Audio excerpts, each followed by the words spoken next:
ঢাকা ইউনিভার্সিটিতে একটা অ্যাপারেন্টলি একটা স্বচ্ছ নির্বাচন হয়েছে, কিন্তু আমরা সেখানে যেভাবে শোডাউন হয়েছে সেভাবে যেহেতু যেই রাজনৈতিক দলগুলো, ক্রিয়াশীল রাজনৈতিক দলগুলোর যেই ম্যান বেসড র্যালি হয়েছে, মানে 3টা থেকে শুরু হয়েছে ঢাকা ইউনিভার্সিটির আশপাশ ঘেরাও করার যে বিষয়টা, সেখানে একটা ইউনিভার্সিটি নির্বাচনে যেভাবে ক্রিয়াশীল রাজনৈতিক দলগুলো তাদের জনশক্তির একটা আপনার শোডাউন দিয়েছে, এটা যে আসন ভিত্তিক হবে না, মানে আসনে নিয়ন্ত্রণ করা আসলেই খুবই ডিফিকাল্ট হবে। পুলিশের বিষয়টা খুবই গুরুত্বপূর্ণ একটা নির্বাচনে। সেই জায়গায় দেখা যায় ওসিকে নিয়ন্ত্রণ আমরা করব কিভাবে, ওসিটা আমার হবে কিনা, এসপিটা আমার হবে কিনা, ডিআইজি রেঞ্জ আমার হবে কিনা, এই বিষয়গুলো কিন্তু রাজনৈতিক পরিসরে যারা রাজনীতি করছেন, আসন ভিত্তিক রাজনীতি করছেন, তারা ভোটার নিয়ে যতটা হচ্ছে বা ভোটারদেরকে কাছে টানার জন্য যত স্ট্র্যাটেজি অ্যাডপ্ট করছেন, একই সাথে অ্যাডমিনিস্ট্রেশনকে কিভাবে নিয়ন্ত্রণ করা যায় এই বিষয়গুলো নিয়ে কিন্তু কাজ করছেন, যেটা হওয়া উচিত ছিল না। সব মিলে টাকা পয়সা আমার 40-50-60 লাখ টাকার বেশি সম্ভব না, কিন্তু আমার এলাকায় যিনি আগের বছর এমপি হয়েছে উনি 126 কোটি টাকা খরচ করছে, আর 70 কোটি টাকা খরচ করে উনি হারছে। মানে যিনি হারছেন উনি 70 কোটি টাকা খরচ করে হারছেন, অর্থাৎ হারতে ওনার যে টাকাটা লাগছে সেটা আমার থেকে 140 গুণ বেশি, মানে আমার বর্তমান টাকার 140 গুণ টাকা খরচ করে উনি হারছেন।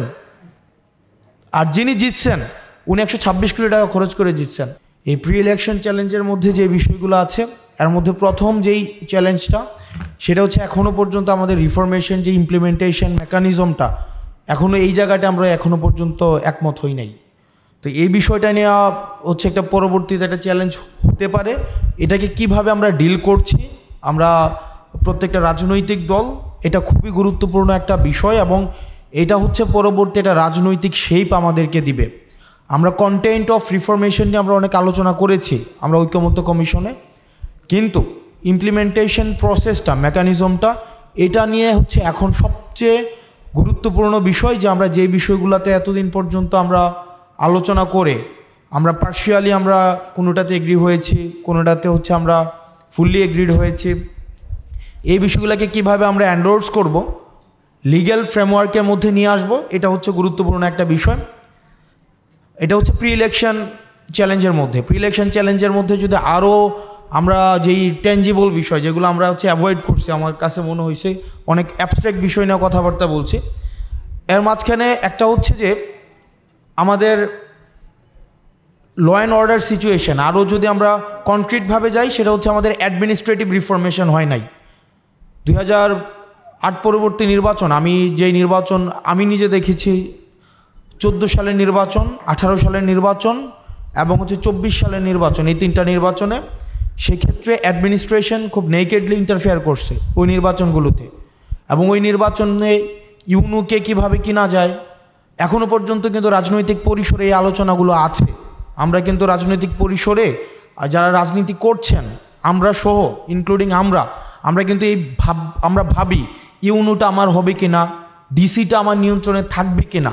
তার মানে এখনও পর্যন্ত মনস্তাত্ত্বিকভাবে আমরা ধরে নিয়েছি যদি অ্যাডমিনিস্ট্রেশন আমার নিয়ন্ত্রণ থাকে, তাহলে নির্বাচন রেজাল্টে আমার একটা দৃশ্যমান একটা ব্যবধান আমি নিয়ে আসতে পারবো, যেটা আমার পক্ষে কাজ করবে।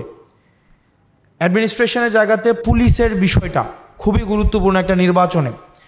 সেই জায়গায় দেখা যায় ওসিকে নিয়ন্ত্রণ আমরা করব কিভাবে, ওসিটা আমার হবে কিনা, এসপিটা আমার হবে কিনা, ডিআইজি রেঞ্জ আমার হবে কিনা, এই বিষয়গুলো কিন্তু রাজনৈতিক পরিসরে যারা রাজনীতি করছেন, আসন ভিত্তিক রাজনীতি করছেন, তারা ভোটার নিয়ে যতটা হচ্ছে বা ভোটারদেরকে কাছে টানার জন্য যত স্ট্র্যাটেজি অ্যাডপ্ট করছেন, একই সাথে অ্যাডমিনিস্ট্রেশনকে কিভাবে নিয়ন্ত্রণ করা যায় এই বিষয়গুলো নিয়ে কিন্তু কাজ করছেন, যেটা হওয়া উচিত ছিল না। তো তার মানে আমরা এখনও পর্যন্ত অ্যাডমিনিস্ট্রেশনকে নির্বাচন ম্যানিপুলেট করার ক্ষেত্রে আমরা গুরুত্বপূর্ণ একটা ক্যাটালিস্ট হিসাবে কিন্তু এখনও পর্যন্ত আমরা বিবেচনা করছি, যেটা নিয়ে নাগরিক পরিসরে এবং সিভিল সোসাইটিতে যারা পলিসি মেক করছেন তাদের এই বিষয়টাকে প্রায়োরিটি দিতে হবে। তারপরে হচ্ছে অর্থাৎ এই বিষয়গুলোকে আমরা অ্যাড্রেস করার জন্য আমরা পলিসি প্রপোজ করেছিলাম যে রিফরমেশনে আমরা পুলিশ সংস্কার কমিশন করা, যাতে করে তাদের পোস্টিং প্রমোশনের ক্ষেত্রে একটা ইন্ডিপেন্ডেন্ট একটা বোর্ড করে দিয়ে, একটা সাংবিধানিক প্রতিষ্ঠান অন্য যে প্রতিষ্ঠানগুলো রয়েছে একটা ইন্ডিপেন্ডেন্ট কমিশন থাকবে, যেটা তাদের পোস্টিং প্রমোশনগুলো হচ্ছে নিয়ন্ত্রণ করবে এবং তাদের প্রত্যেকটা ডিসিশনকে পরবর্তীতে রিঅ্যাসেস করার একটা হচ্ছে প্রক্রিয়া থাকবে।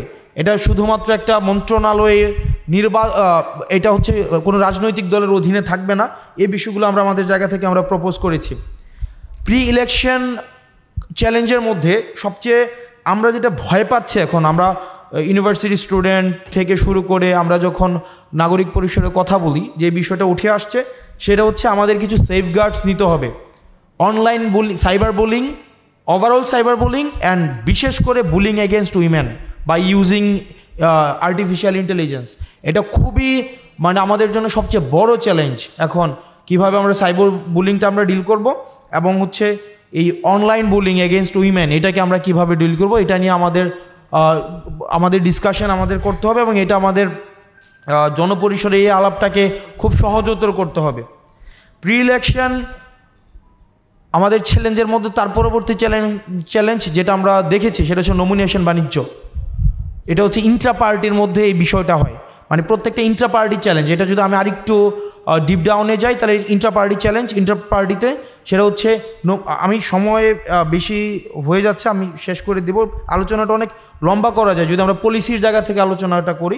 আমি প্রি ইলেকশনটা নিয়ে বলছি, সেটা হচ্ছে যে কীভাবে নমিনেশনটা নিয়ন্ত্রণ করা যায়। আমরা দেখেছি যে নমিনেশন, অর্থের বিনিময়ে নমিনেশন বিক্রি হতে দেখেছি আমরা।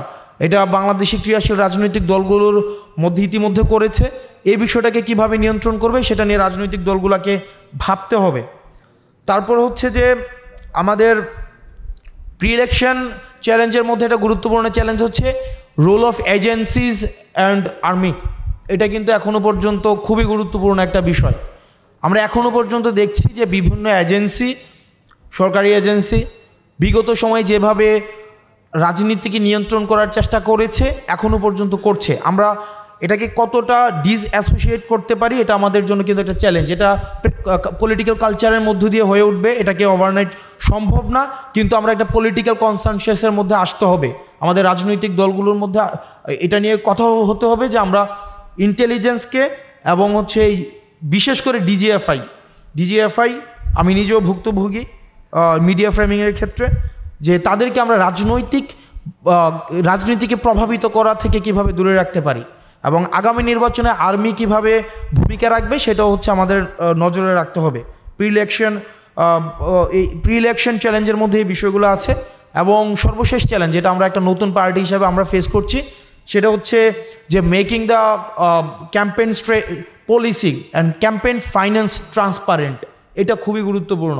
যেমন আমার মতো একটা রাজনৈতিক দল বা আমি ব্যক্তি পর্যায়ে যখন আমি রাজনীতি করতে এলাকায় যাই, খুব স্বাভাবিকভাবে আমার যেই ট্যাক্স ফাইল সব মিলে টাকা পয়সা আমার 40-50-60 লাখ টাকার বেশি সম্ভব না। কিন্তু আমার এলাকায় যিনি আগের বছর এমপি হয়েছে উনি 126 কোটি টাকা খরচ করছে, আর 70 কোটি টাকা খরচ করে উনি হারছে। মানে যিনি হারছেন উনি 70 কোটি টাকা খরচ করে হারছেন, অর্থাৎ হারতে ওনার যে টাকাটা লাগছে সেটা আমার থেকে 140 গুণ বেশি। মানে আমার বর্তমান টাকার 140 গুণ টাকা খরচ করে উনি হারছেন, আর যিনি জিতছেন উনি 126 কোটি টাকা খরচ করে জিতছেন। তার মানে এই যে একটা অসম রাজনৈতিক প্রতিযোগিতা বিদ্যমান আছে, তার মানে আমাদের রাজনৈতিক ফাইন্যান্সটা নিয়ে আমাদের ভাবতে হবে। আমরা কিভাবে ফাইন্যান্স করব এবং কিভাবে ইলেকটোরাল ফাইন্যান্সে আমাদের একটা লিমিটেশনসের মধ্যে নিয়ে আসতে হবে এবং ইলেকটোরাল শেডু ফাইন্যান্স করা যায়। যেমন আমার পক্ষেই দেখা যায় আরেকজন 50 লাখ টাকা 1 কোটি টাকা খরচ করে দিবে, তখন আমি বলবো আমি তো খরচ করি না, এটা অন্যজন খরচ করতেছে। এই জায়গাটা খুব গুরুত্বপূর্ণ। সেক্ষেত্রে ডিজিটাল ফাইন্যান্সটাকে আমরা নিয়ন্ত্রণ করা। এখন ডিজিটালে ফাইন্যান্স দেখা যায় ভার্চুয়াল ফাইন্যান্সটা যদি নিয়ন্ত্রণ না করা যায় সেটা একটা অসম প্রতিযোগিতা ক্রিয়েট করবে আসনগুলোতে। দেখা যাবে আমার প্রতিদ্বন্দ্বী বা আমি নিজেও যদি ভার্চুয়ালি প্রচুর পরিমাণ ইনভেস্টমেন্ট করি, এটার একটা রিয়েল টাইম রিপোর্ট একটা ইলেকশন কমিশন নেওয়া উচিত যে আসলে একজনের পক্ষে কি পরিমাণ অ্যাডভার্টাইজ যাচ্ছে, কি পরিমাণ টাকা খরচ হচ্ছে ভার্চুয়ালি। এটা যদি আমি আনডকুমেন্টেড রাখি ডিজিএফআই এর মতো, এটা খুবই পরবর্তীতে একটা আনইভেন ফিল্ড ক্রিয়েট করবে রাজনৈতিক পরিসরে, এটা আনইভেন ফিল্ড ক্রিয়েট হবে। সালাউদ্দিন ভাই 4টা বিষয়ের কথা বলেছেন: freedom of press, independence of judiciary, independent of election commission আর রিস্টোরেশন অফ কেয়ারটেকার গভর্নমেন্ট। এটা ছাড়াও আমাদের কাছে মনে হয় যে আমাদের প্রি ইলেকশন যে চ্যালেঞ্জগুলো রয়েছে এই চ্যালেঞ্জগুলোকে আমাদের একটা পলিটিক্যাল কালচারের মধ্য দিয়ে আমাদের চেঞ্জ করতে হবে, যেই চ্যালেঞ্জগুলো বলছি। আর ওয়াইল ইলেকশন ব্যাখ্যা করব না, জাস্ট পয়েন্ট বলছি।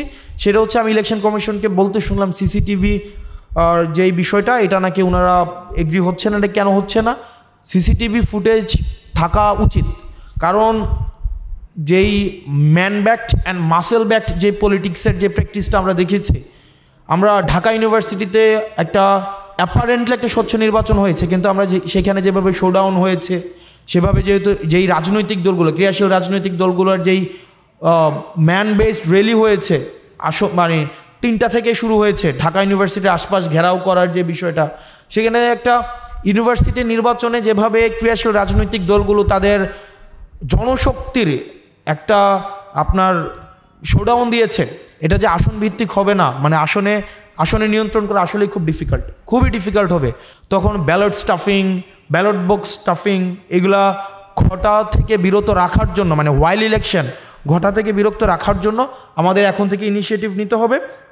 এবং সেটার জন্য আমাদের একটা ল অ্যান্ড অর্ডার সিচুয়েশন রেস্টোরেশনটা খুবই গুরুত্বপূর্ণ। এটাকে ব্যাখ্যা করা যায়, আরও অনেকগুলা পয়েন্ট এখানে ইনক্লুড করা যায়, আমরা সেদিকে যাচ্ছি না, এগুলো পরবর্তীতে অন্যরা আলোচনা করবেন হয়তো। দেন পোস্ট ইলেকশন চ্যালেঞ্জ, যেটা বেশি গুরুত্বপূর্ণ। পোস্ট ইলেকশন চ্যালেঞ্জের মধ্যে 2টা বিষয় আছে, একটা হচ্ছে question of acceptance and question of denial.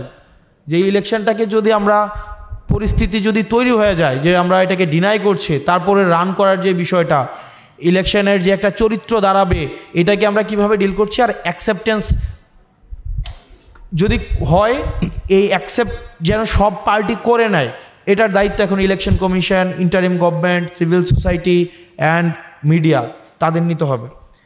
ধন্যবাদ। আরও কথা বলা যেত, কিন্তু সময় সংক্ষিপ্ত। আমরা অন্য কোনো ফোরামে অন্য কোনো দিন একটা পলিসি ডিসকাশন করবো আপনার।